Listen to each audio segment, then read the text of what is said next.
2 கிழமை கதைச்சு கொண்டு வந்தது ஆத்மாவுடைய பயணம், மரண பயம். இப்போ இது கிருஷ்ணமூர்த்தி ஐயா, இது வந்து உமாபதி சிவம். இந்த இதில் இருக்கிற சுவாச்சரியம் கீழே இருக்கிற 4ஆவதா இருக்கிறவர். அவர் இங்கே தான் இருந்தார். இங்கே இருந்து அவர் 8 புஸ்தகங்கள் எழுதினார். சித்தாந்த அட்டை அவருடைய 14 புக்ஸ் இருக்குது. அந்த 14 புக்ஸ்ல 8 புஸ்தகம் இவர் இங்கே இருந்தா எழுதினார். இந்த 8 புஸ்தகங்களும் இந்த 4ஆவதா இருக்கிற கீழே இருக்கிற ஆச்சாரியார் இதுல இருந்தான் எழுதினார். கிட்டத்தட்ட 500-400 வருஷங்களுக்கு முந்தைய எழுதினவர் சித்தாந்த சாஸ்திரங்கள். இது கொற்றவன்குடி சிதம்பரத்துக்கு பக்கத்திலே இருக்கு. இதே இடத்துல தான் இவர் இருந்தார். இதே கட்டிடம், இதே மடம். அதாவது வாட் இஸ் சோல் என்ற கொஸ்டின் ஒன்று வருது. வாட் இஸ் சோல் என்றால் ஆத்மாவை வெட்ட இயலாது. பகவத்கீதையில வருது. 2ஆம் அத்தியாயம் அந்த வசனம் போட்டிருக்கேன் 23-24. ஆத்மாவை ஆயுதத்தால வெட்ட இயலாது. You cannot cut it. தீனால எரிக்க முடியாது, நீரினால நினைக்க இயலாது, காத்தினால அசைக்க இயலாது. உயிரை வந்து நத்திங் சிதையாது, கரையாது, எரியாது, காயாது, நிலையானது, பரந்தது, மாறாதது, அசையாதது, அநாத்தியானது. இந்த வேர்ட் பாருங்க, அநாத்தியானது. அநாத்தி என்ன கருத்து? It has no beginning. சோலுக்கு எல்லாரும் பிகினிங் சொல்லுவாங்க. இந்துசியத்திலேயே மற்ற பிரிவிலையும் சொல்லுவாங்க. சோல் கடவுள் படைச்சாருன்னு சொல்றாக்கள் இருக்கிறாங்க இல்லையா? அதுல வந்து சோல் வந்து சோல்ஸ் ஆர் நெவர் கிரியேட்டட். அதுக்கு வந்து பிகினிங் கிடையாது. இந்த உயிருக்கும் ஆத்மாவுக்கும் வித்தியாசமான கருத்துக்கள். அதாவது வந்து நாங்க சிலவை கேட்பாங்க கேட்டால், இந்த உயிர் என்று போறது அவங்க சொல்லுவாங்க இந்த உடம்புல இருக்கிற கலங்கள் இருக்குதானே, இந்த மெடிக்கல் இதுல சொல்லுவாங்க செல்ஸ் எல்லாம் லைஃப் செல்ஸா இருக்கு. அப்ப ஒருவர் இறந்தாலும் அவருக்கு ஒரு கிழமைக்கு இந்த தாடி மீசி எல்லாம் வளர்ந்து கொண்டே இருக்கு. ஃபியூனரல்ல வியூவிங் வைக்கிறதுக்கு ஒவ்வொரு நாளும் ஷேவ் எடுக்கணும், கிளீன் ஷேவ், இல்லாட்டி வளர்ந்துடும். நகம் 2 கிழமைக்கு வளரும். அப்ப செல் டிவிஷன் நடக்கு தானே, அங்க நியூக்ளிக் ஆசிட் இருக்கு, செல் டிவிஷன் இருக்கு. அப்ப அந்த லைஃப் ஃபோர்ஸ் இஸ் டிஃபரெண்ட். அது biological life force is different. That doesn't mean அது அலைவ். அப்ப ஒரு பிரேதத்தை வச்சிருக்க 2 கிழமை வரைக்கும் நகம் வளருது என்றால் பயாலஜிக்கலா அங்க லைஃப் செல்ஸ் இருக்குது, செல் டிவிஷன் இருக்குது. ஆனா அதை உயிர் என்று சொல்லல. ஆத்மா, the soul is different from the biological life. இந்த சோல் என்று சொல்றமே ஐயா, ஆத்மா வந்து இந்த உயிரியல்ல நாங்கள் படிக்கிற உயிர் இருக்கு இல்லையா, அந்த உயிருக்கும் இதுக்கும் வித்தியாசம். அவங்க சொல்லுவாங்க ஒவ்வொரு களத்திலே உயிர் இருக்கு தானே, வெட்டி பார்த்தா அது உயிருள்ள கிழமை பாம்பி அடிச்சு போட்டா எது வாழ் கொண்டிருக்கிறது அதெல்லாம் இருக்கு. இப்ப அதுக்கும் இதுக்கும் வித்தியாசம் இருக்கு. எந்த திருப்புகள்ல சொல்லுவாங்க, பருதி காயில் வாடாது. பருதி என்றால் வெயில், வெயில் வாயாது. வடவை மூடில் வேகாது, அது வேணா இந்த நெருப்பு. பவனம் வீசில் வீழாது, காட்டுல வந்து விழாது. சலியாது, ஓடாது. பறவை சூழில் ஆளாது. பறவை என்றது கடல். கடல் தண்ணி வந்து மூடினாலும் அது நினைக்க இயலாது.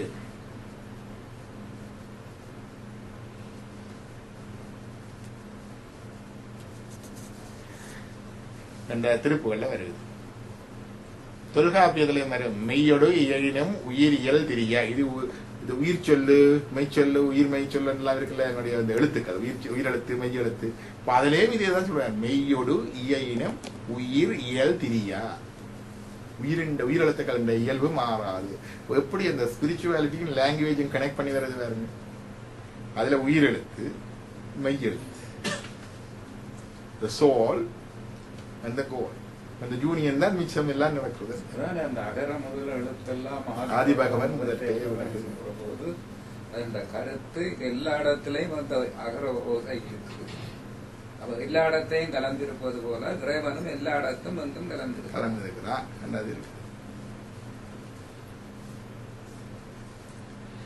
இறப்பென்றால் என்ன இந்த கேள்வி ஒன்று வருது. இப்ப இறப்பெண்ணா என்னன்னு கேட்டா சில பேர் சொல்லி பண்ணாங்க, இது ஹார்ட் நின்றது. ஊர்ல சொல்றது, ஊர்ல வந்து என்ன ஆக்கள் கோயிலுக்குள்ள மூச்சை பாப்பினா மூச்சு போகுது, அப்படி அசைஞ்சு கொண்டு இப்படி சேடம் எடுத்துக்கொண்டே இருப்பார், பெரிய சத்தம் இப்படிதான் போகும். சேடம் விளக்குறது பார்த்துருப்பீங்களா என்ன? அது சில வேலை அது சில மனத்தியாகங்கள் இருந்து சில நாள் வரைக்கும் நடக்கும். சில பேருக்கு இருக்கு. அப்ப எல்லாரும் போய் சொந்தக்காரர் எல்லாரும் போயிருந்து பாக்குறதுன்றது எல்லாரும் வந்து போவினம் பாப்பினம் வேற இழுத்து கொண்டே இருப்பேன். இப்ப மூச்சு அது அதை சீட வளர்க்கறதுன்றது மூச்சு வெரி ப்ராமினன்ட். அது அடங்கினவன்னு தெரியும் மூச்சு நின்றுட்டு. அது ஒரு சிசேஷன் ஆஃப் ரெஸ்பிரேஷன் இருக்கு இல்லையா, அதை சொல்லுவாங்க. ஆனா ரெஸ்பிரேஷன் நின்ற எல்லாத்தையும் வந்து சொல்லலாது. நாங்க என்ன சொன்ன ரெஸ்பிரேஷன் நின்ற பிறகும் உயிர் சில பேருக்கு இருக்கும். பாம்பு கடியில வந்த ரெஸ்பிரேட்டரி பேரலைசிஸ் இல்லையா, அப்ப அதுக்கு அது எல்லாம் வரைக்குள்ள அந்த இது இருக்குது. இது எங்கட மருந்து பிடிக்கிறது ஊர்ல ரோகோனாபாஸ்பேட் பாய்சனிங், அங்கேயும் இதே தானே. மசில் எல்லாம் பேரலைஸ் பண்ணி ப்ரீதிங் நின்றுட்டாலும் அந்த உயிர் இருக்கு வடக்கத்துல.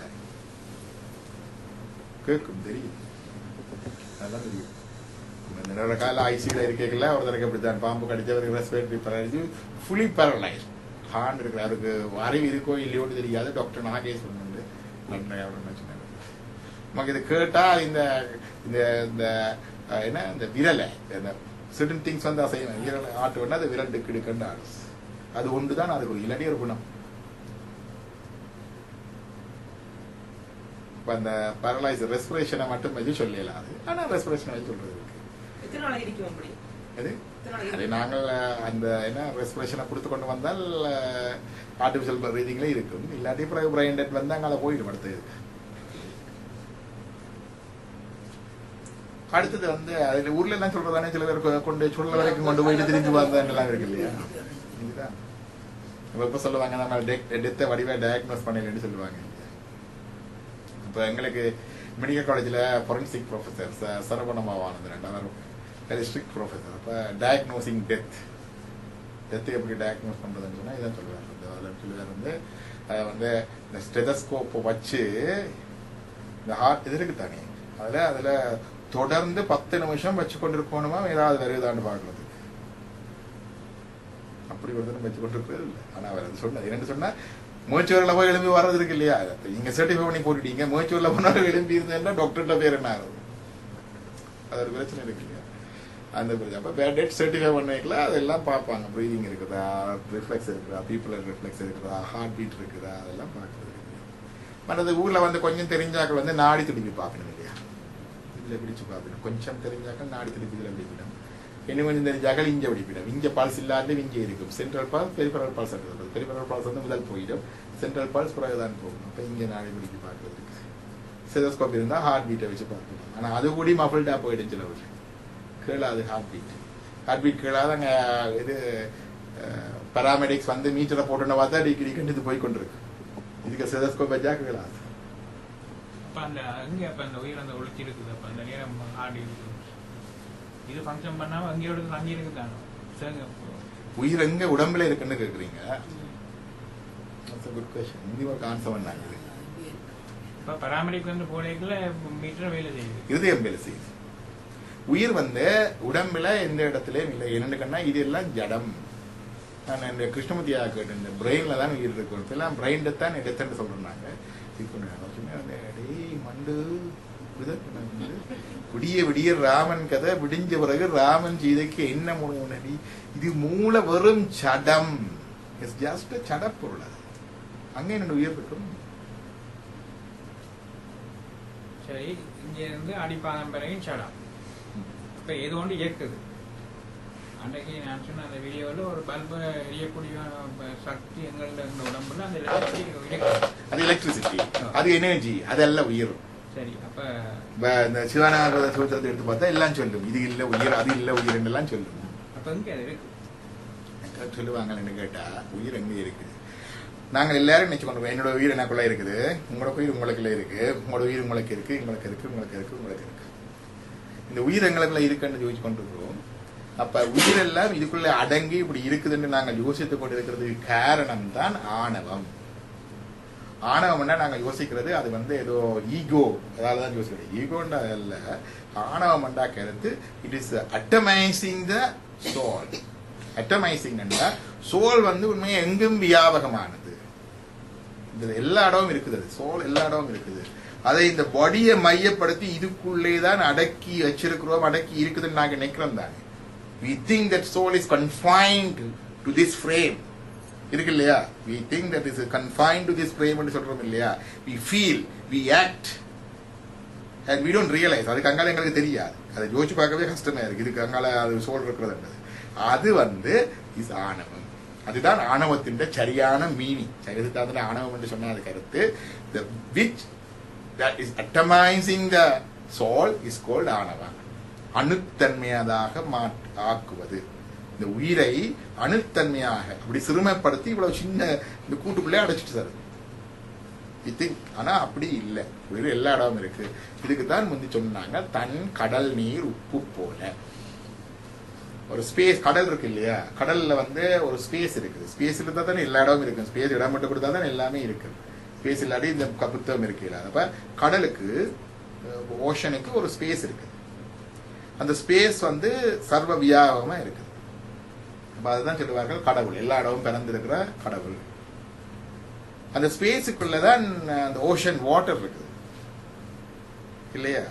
ஓஷன் வாட்டரும் கிட்டத்தட்ட எல்லா இடமும் இருக்குது. ஆனா பார்த்தா உண்மையில இந்த ஸ்பேஸுக்குள்ளதான் வாட்டருக்கு இருக்கு, வாட்டருக்குள்ள ஸ்பேஸ் வராது. அப்ப அது கடவுள், அது வியாபகம். இது வியாபியம், இது சொல்றது வியாபியம். வியாபியம் அதுக்கு அதுவும் எல்லா இடமும் வழங்கி இருக்குது. ஆனா அதுக்குள்ளுக்குள்ள இருக்குது உலகம் முழுக்க. என்னுடைய சோளும் இந்த அண்ட சராசரவங்கம் பிறந்திருக்கு, உம்முடைய உயிரும் அண்ட சராசரவங்கம் பிறந்திருக்கு, கடவுளும் அண்ட சராசரவன் இருக்கிறார். ஆனா அவருடைய பூரணம் அவருடைய முழு வியாபகமா இருக்குது. என்னுடைய பூரணம் வியாப்தி, அதற்குள் அடங்கியதாக இருக்குது. சரிதானே. மூன்றாவது உப்பு. கடல்ல உப்பு இருக்குதானே, உப்பு அந்த ஸ்பேஸ்ல இருக்குதா, வெளியில இருக்குதா? உப்பால ஸ்பேஸுக்கு ஒரு பாதிப்பும் இல்லை. உப்பு தண்ணியில தானே உப்பு கிடைக்குது. அதுதான் எங்களுடைய மலம், அழுக்கு. அது என்னத்தான் பிடிச்சிருக்கிறத விட கடவுளை பிடிக்காது, தீண்டாது கடவுளை. அந்த மலமும் எல்லா இடமும் இருக்குது. அப்ப அது வியாபகம் இல்லையா, அது சர்வ வியாபகம். இது அதுக்குள்ள வியாபியம், இது வியாப்தி. கொஞ்சம் கொஞ்சம் வித்தியாசம். அதுக்கு அடங்க, அது இதுக்குள்ள இது அடக்கம். இப்படிதான் எல்லாத்தையும் உயிரும் இருக்குது. உங்களோட உயிரும் எல்லா இடமும் பிறவி இருக்குது, இடமும் பிறவி இருக்குது. ஆனா இப்ப இதுல ஒரு டிவியை போடுறோம் சொன்னால், இதுல போட்டோம்னா டிவிக்கு நீங்க சேனல் 4 போட்டீங்கன்னா சேனல் 4 இந்த இதுல இருக்குது. ஆனா உலகத்தில் இருக்கிற அவ்வளவு டிவி சேனலும் இருக்குதானே, ஆயிரக்கணக்கான டிவி சேனல் எல்லாம் இருக்குதான் இருக்குது. இந்த பெட்டிக்கிற கருவியில அந்த இதை டியூன் பண்ணோன்னு அந்த சேனல் இருக்கு. என்னோட டிவியில என்னொன்று எழுத்தோன்னு அந்த சேனல் இருக்கு. அதே மாதிரி நாங்கள்லாம் அந்த டிவி பெட்டி. இதுல லம்போதரன் உயிர் இருக்குது, அதுல செல்வகுமாரன் உயிர் இருக்குது இல்லையா, அதுல மஹிந்தன் உயிர் இருக்குது. அந்தந்த பட்டியல்ல அதை டியூன் பண்ணி வருகிறது. ஆனா இது வியாபியம் வேறு. இது உண்மையான தன்மையை இப்படி நாங்க இப்படி சொல்லி இருக்குது, சிவஞான சித்தியால சொல்லி இருக்குது. உண்மையான தன்மை விளங்குவது அந்த இறைவனுடைய ஞானம் பெறும்பொழுது விளங்கும். இதைத்தான் அவங்க போட்டு நான் இறைவன் என்று சொல்றது இருக்கு இல்லையா, அந்த மலன் நீங்க நான் இறைவன் என்று சொல்றது இதைத்தான். அந்த வியாபகத்தை பார்த்து இதை பார்த்து நான் தான் பிரம்மம் எங்கும் நிறைந்திருக்கிறேன் என்று சொல்றது அந்த பிரம்மத்தோடு பரவி கொண்டு இருக்கின்ற நிலை நுணுக்கமாக பார்த்தால் அந்த வித்தியாசம் முடியும். இது விளங்குதாது. இந்த ரூமுக்குள்ள 13 உயிர் இருக்குதா, ஒரு உயிர் இருக்குதா? கோடான கோடி எண்ணிலே இருக்குது. அது கண்ணுக்கு தெரியாது சொல்றீங்க. ஓ இல்ல இல்ல, எங்களுக்கு கண்ணுக்கு தெரியும். எங்களை உனக்கு நாள் பாக்குறது 13 டிவி பட்டி இருக்குது. ஆக கோடான கோடி இருந்தாலும் 13 தான் இங்க இழுக்கும், அதுக்கு மேல இழுக்காது. இன்னொரு பட்டி வந்தா அது இழுக்கும், அது வேற விஷயம். இப்ப இந்த பிரசன்ட்ல இந்த 13 இது சேனல் இருக்குது. இதுதான் உயிருக்கு விளக்கம். இந்த உயிர் இதயத்துக்குள்ள அங்க இருக்குது, இங்க இருக்குது, இது இருக்குது. நான் எல்லாம் மதியெல்லாம் பார்த்துட்டு இதயத்துக்குள்ள இருக்கிறது யோசிச்சோம், பிரெயின்ல இருக்கிறது யோசிச்சோம். இது சிவஞான சூத்திரத்துல 2வது 3வது சூத்திரத்துல வரும். 2வது 3வதுல வரும். அதுல வடிவா சொல்றாரு, உளது இலது என்றலின் உடல் என்றலின் ஐம்பலனோட எங்க கான்சியஸ் கூட உயிர் இல்லை, மனம் உயிர் இல்லை, இன்டெலெக்ட் உயிர் இல்லை, இந்த பிராணன் மூச்சு கூடி உயிர் இல்லை, கனவு நனவெல்லாம் நிலைமைகள் இருக்கு, அதுகள் கூடி